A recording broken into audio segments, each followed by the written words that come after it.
Welcome back to another technical deep dive here in the debug zone. Today we're tackling a big question and breaking it down with insights from other users. Hopefully this clears up some misconceptions and helps you get the answer you need. So buckle up, stay a little curious, and let's jump right in.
And that's a wrap.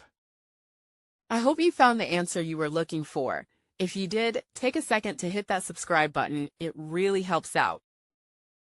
And let me know in the comments which solution worked best for you. See you next time in the debug zone.